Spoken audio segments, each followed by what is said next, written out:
Hello students, ये JEE advanced 2023 paper 2 का question 2 है। सेक्शन 1 का क्वेश्चन है, सिंगल ऑप्शन करेक्ट है, +3 मार्क्स का।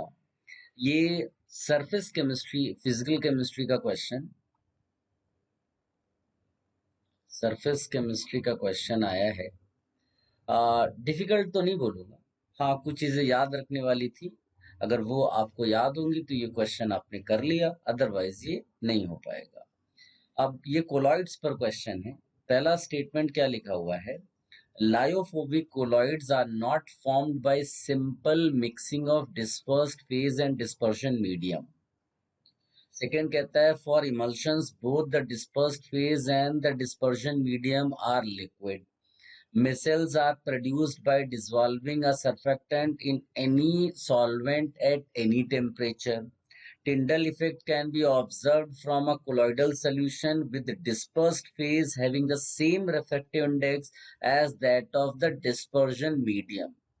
इवन अगर आपने एनसीईआरटी से सरफेस केमिस्ट्री पढ़ ली है, नोट्स जो आपने देखे होंगे मेरे, उसमें तो सब कुछ है।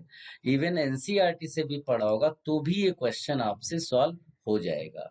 जैसे आप देखो, सबसे पहले तो कोलॉइड्स बेसिकली हेट्रोजिनस सिस्टम है in which one substance is dispersed, जिसको डिस्पर्स्ड फेज बोल रहे हैं।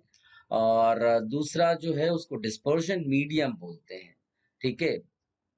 अगर सॉल्यूशन जो हम पढ़ते हैं उसमें और कोलॉइड में डिफरेंस देखेंगे तो पार्टिकल साइज की वजह से है। ठीक है ना। लिखा हुआ देखो, colloidal particles are larger than simple molecules but small enough to remain suspended. Range लिखी हुई है 1 to 1000 नैनोमीटर। ठीक है। अब क्वेश्चन के हिसाब से आप देखो, क्लासिफिकेशन भी पता होना चाहिए, physical state of dispersed phase और डिस्पर्शन मीडियम, अगर उसकी वजह से क्लासिफिकेशन है। ठीक है। जैसे कि ये देखो आप, ये तो डिस्पर्स्ड फेज और डिस्पर्शन मीडियम के जो फिजिकल स्टेट्स हैं उसके बेसिस पे यहाँ पर एक क्वेश्चन देखो इमल्शन पर बेस्ड है ना, देखो यहीं से सॉल्व हो जाएगा। डिस्पर्शन, डिस्पर्स्ड फेज और डिस्पर्शन मीडियम दोनों लिक्विड में है। एग्जाम्पल भी देखो, मिल्क यहाँ पर लिखा हुआ है, हेयर क्रीम लिखा हुआ है। सो ये वहीं से क्वेश्चन, अगर मैं क्वेश्चन पे तुम्हें वापस लेकर जाऊं, देखो लिखा है ना, for emulsions both the dispersed phase and the dispersion medium are liquid, यानी ये स्टेटमेंट करेक्ट हो गया। ठीक है। तो ये एक, तो ये बात होगी। फिर वो कहता है कि जो क्लासिफिकेशन है वो इस पे भी है कि nature of interaction between dispersed phase and dispersion medium. अगर इस पे दिखाऊं मैं, तो देखो, depending upon the nature of interaction between dispersed phase and dispersion medium. Interaction का मतलब है कि सॉल्वेंट अट्रैक्टिंग या सॉल्वेंट रिपेलिंग। अगर सॉल्वेंट अट्रैक्टिंग है तो उसको बोलते हैं लायोफिलिक, और अगर सॉल्वेंट रिपेलिंग है तो लायोफोबिक। तो इस तरह से कोलॉइड्स का क्लासिफिकेशन। ठीक है ना। अब लायोफिलिक, यहाँ पर देखो कोलॉइड्स, उसके बारे में और लिखा हुआ है, लिक्विड लविंग वगैरह वगैरह सब देखने लायो। हम अगर वापस क्वेश्चन पे जाएंगे, देखो वो क्या कह रहा है, lyophobic colloids. Lyophobic colloids are not formed by simple mixing of dispersed phase and dispersion medium. अगर आपको मैं वापस ले जाऊं तो यहाँ पर देखो लायोफोबिक कोलॉइड्स के बारे में लिखा हुआ है। कहता है there colloidal sols are prepared only by special methods. Special methods, such sols are called lyophobic. Chemical methods हैं उसमें, इसके अलावा इलेक्ट्रिकल डिसइंटीग्रेशन, ठीक है, पेप्टाइजेशन। सो ये अलग अलग मेथड्स हैं by which that lyophobic colloid is prepared.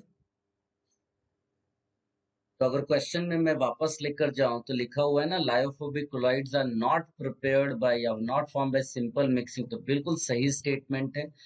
अब आते हैं, कहता है micelles are produced by dissolving a surfactant in any solvent at any temperature. अब ये स्टेटमेंट गलत है। अगर आपको क्राफ्ट टेम्परेचर का आइडिया होगा, देखो मैं दिखाता हूँ। ये देखिए, लिखा है ना, associated colloids. Depending upon the type of particles of the dispersed phase, colloids are classified as multimolecular, macromolecular, and associated colloids. तो यहाँ पर जो बात कर रहा है वो मिसेल्स फॉर्मेशन की बात कर रहा है, एसोसिएटेड कोलॉइड्स की बात कर रहा है। देखो यहाँ पर एक लाइन मैं पढ़कर दिखाता हूँ आपको। The formation of micelles takes place only above a particular temperature called Krafft temperature. इसका मतलब है कि जो क्वेश्चन में ये स्टेटमेंट दिया हुआ है वो स्टेटमेंट गलत है, तो इसको हम हटा देंगे। अब वो कुछ टिंडल इफेक्ट की बात करता है कि Tyndall effect can be observe from a colloidal solution with dispersed phase having the same refractive index as that of the dispersion medium. तो पहले तो टिंडल इफेक्ट क्या है वो मैं दिखाता हूँ आपको। ये देखिए, ये देखिए, if a homogeneous solution placed in dark is observed in the direction of light, it appears clear. And if it is observed from the direction at right angles to the direction of light beam, it appears perfectly dark. Colloidal solutions, when observed in the same way, may also appear reasonably clear or translucent by the transmitted light, but they show a mild to strong opalescence when observed at right angles to the passage of the light. Path of the beam is illuminated by a bluish light. This effect is Tyndall effect. ठीक है ना। अब इसमें एक देखो statement पढ़कर दिखाता हूँ। लिखा हुआ है ना, Tyndall effect is observe only when the following to conditions. अब उस क्वेश्चन को अगर आप देखेंगे जाकर वापन, तो वो कंडीशन की ही बात करता है।